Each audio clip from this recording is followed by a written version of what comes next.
Boa tarde, meus irmãos, minhas irmãs.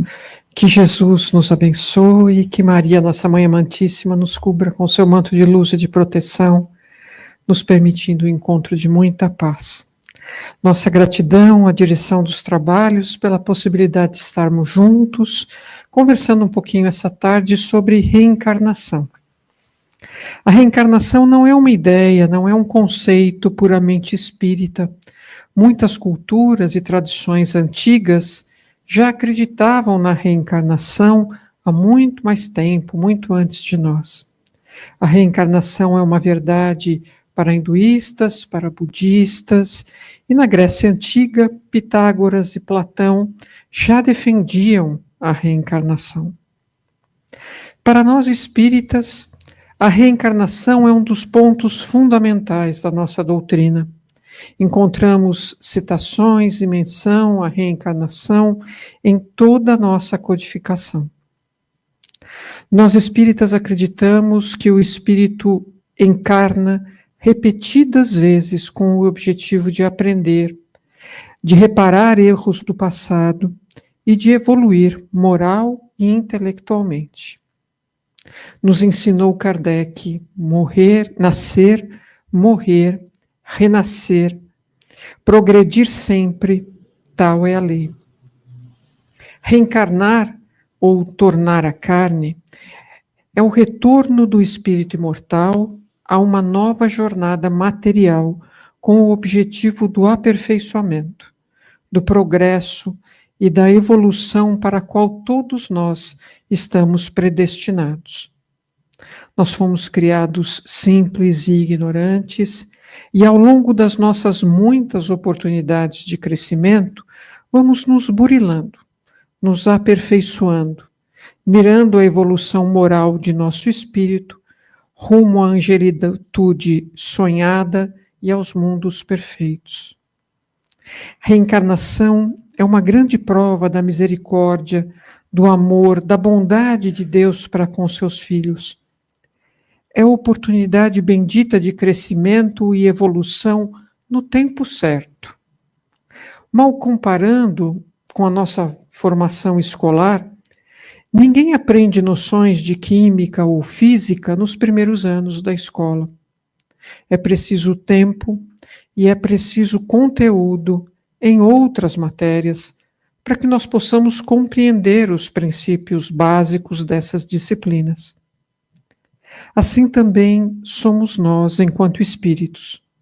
Precisamos criar condições e vivências para que o aprendizado se faça de forma adequada e de forma definitiva.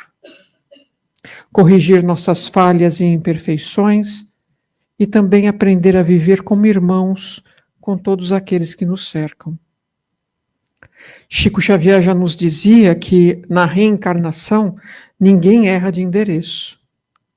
Dessa forma, através da reencarnação, nós somos colocados à frente das dificuldades de nossa vida, não como um castigo, mas sempre como uma oportunidade. Mas por que a reencarnação é tão importante para nós? Nós não poderíamos nos ajustar, nos perdoar, viver felizes lá na espiritualidade? Com um conhecimento completo da nossa vida enquanto espírito imortal? Não poderíamos nos desenvolver em uma única vida, em espírito, junto ao Pai? A primeira questão que torna a reencarnação um instrumento de evolução tão importante para todos nós é a questão do esquecimento do passado. E é exatamente essa a questão mais discutida, né? Por que não lembrar? Por que é importante não lembrar, né? Na verdade, esse esquecimento temporário é uma grande bênção para todos nós. No capítulo 5, item 11 do nosso Evangelho, nós temos lá que Deus nos deu para nos melhorarmos justamente aquilo que a gente necessita e nos é suficiente. A voz da consciência e as tendências instintivas. E nos tira o que poderia nos prejudicar. Nessa fase evolutiva em que todos nós estamos, aprendizados como o amor incondicional, o perdão, a humildade, a resignação, ainda são aprendizados muito difíceis. Será que, conscientes de nossas vidas passadas, nós teríamos o mesmo empenho no entendimento com aquele familiar difícil que hoje nos é tarefa de amor e de paciência?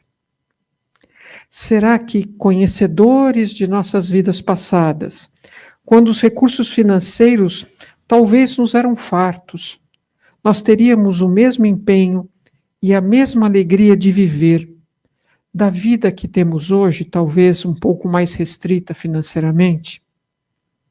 Será que teríamos condições de admitir, talvez, só talvez, que esses mesmos recursos que hoje eu tanto busco foram a causa dos meus tropeços lá atrás? Talvez, meus irmãos, sem esse véu que nos cobre temporariamente o olhar, muitos de nós não conseguiriam sequer se olhar no espelho. E importante não é olhar para trás. O importante é o que trazemos no coração.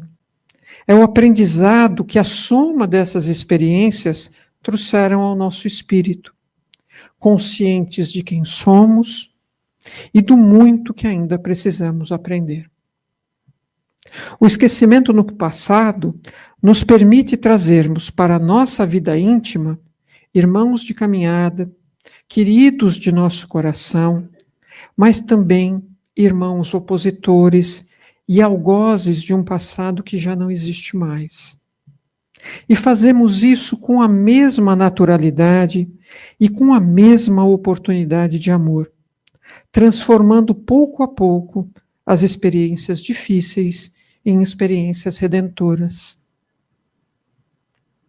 Outra questão que torna a reencarnação um instrumento tão importante para nós é com relação às nossas provas e às nossas expiações. Em nossa condição evolutiva, sabemos que a Terra é um mundo de provas e expiações. Segundo Emmanuel, em O Consolador, a provação é a luta que ensina ao discípulo rebelde a estrada do trabalho e da edificação espiritual. E a expiação é a pena imposta ao malfeitor que comete um crime. Ou seja, nós estamos em um local e oportunidade que nos permite viver experiências com mecanismos de atuação bem distintos, né? As expiações são as consequências de nossas faltas, de nossos erros do passado, e tem como intenção a reparação e o entendimento por nós do mal que nós causamos ao outro. Não como uma punição, mas como uma escola. Porque ela normalmente acontece quando o espírito já está em condições de entender a lição e tirar o máximo proveito da oportunidade que está sendo colocada à sua frente. Quer romper esse ciclo de expiações em sua jornada evolutiva? Sem cometer novas faltas, talvez? Viva praticando a máxima de não fazer ao outro o que você não gostaria que fizessem a você. Ou como está no capítulo 9, no item 4 do nosso Evangelho, caminho fácil: amar ao próximo como a si mesmo, fazer pelos outros o que quereríamos que os outros fizessem por nós, é a expressão mais completa da caridade, porque resume todos os deveres do homem para com o próximo. Já as provas são oportunidades, são desafios que visam o nosso progresso espiritual, que nos impulsionam à frente, que nos instigam a superarmos as nossas dificuldades e nos aprimoram. Não basta dizer que ama, que perdoa, que sabe. A gente tem que provar que é capaz de viver tudo isso. O espírito Neio Lúcio, sob a psicografia de Chico Xavier, no livro Jesus no Lar, nos traz um texto muito feliz sobre a nossa necessidade de experimentar, de provar aquilo que a gente acha que já sabe, e o tempo necessário para que essas verdades de Deus estejam plenamente estabelecidas em nosso coração. Nele, as provas são descritas como potências educadoras. Eu tomei a liberdade de resumir, é um texto longo que vale muito a pena. Ele está no capítulo 12 desse livro e tem como título Os Descobridores do Homem. E diz assim: dizem que apareceu numa velha cidade de Nínive um homem tão profundamente consagrado aos ensinamentos de Deus que todos os seus contemporâneos lhe rendiam louvor. Tão rasgados eram os elogios à conduta desse irmão que as informações subiram até Deus. E os arcanjos pediram ao Todo-Poderoso a transferência imediata desses irmãos aos páramos celestiais. Deus, então, em sua divina sabedoria, pediu que ele fosse procurado, ainda na selva da carne, a fim de verificar-se com exatidão se estava efetivamente preparado para essa sublime investidura. Para isso, os anjos educadores a serviço do Altíssimo enviaram à terra 4 rudes descobridores dos homens santificados. E a necessidade, o dinheiro, o poder e a cólera desceram, cada um a seu tempo, para as provas necessárias.